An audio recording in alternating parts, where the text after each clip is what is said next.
Hello, my name is Clare Hawkins and I'm Director of Quality and Governance and Chief Nurse here in Hertfordshire Community NHS Trust. I am the director who is responsible for the professional leadership for nurses and allied health professionals. I'm accountable for the quality of services that we deliver in the organisation, and I also lead on risk and governance. But importantly, as part of my role as a board member, is about being a corporate board member and taking full accountability and responsibility for the leadership and running of the organisation.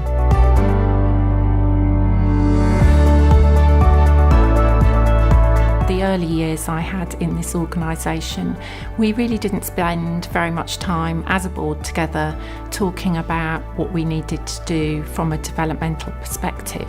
What's been really satisfying to see over time has been, despite the fact that there have been some changes to board members, the work that we've done about focusing on our board effectiveness and our leadership, and in particular how we focus on strategy, has really developed. And if I reflect back from, say, 3 years ago to now, I can see that we've really strengthened.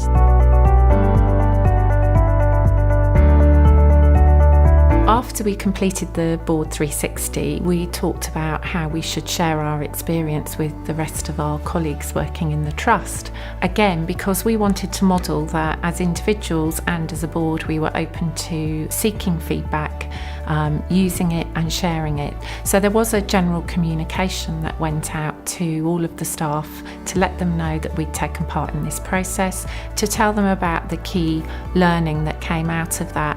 And as part of that, for example, we then focused on further development of our Trust vision, because we recognised that as a gap, and talked about how we could better engage with staff as we develop that. And I think, again, that the learning that we had from the 360 really helped us to focus on that as a priority.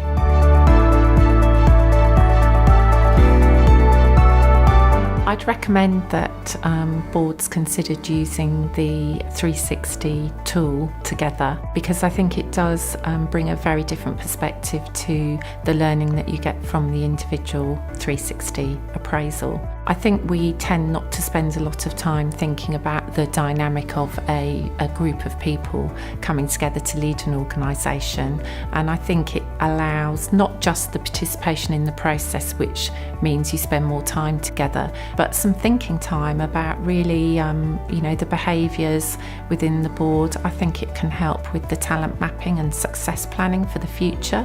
One of the important things about the Board 360 is thinking about how individuals cope with and respond to having been through that process and having the feedback. I do recommend that people use a facilitator for that, because I think you do need that objective check and challenge, and you need somebody who can handle the feedback that actually enables it to be delivered in a way that's constructive.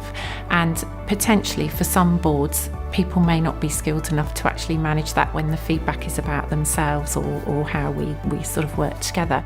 I think it increased everybody's confidence in how we operate, how we work together, but also our confidence as a board. It's been quite a challenge to try and improve the reputation of our trust. And I think that one of the really good things that came out of the 360 for us was it confirmed that we were working well as a board, we were a strong board, and that gives you all a boost of confidence, really.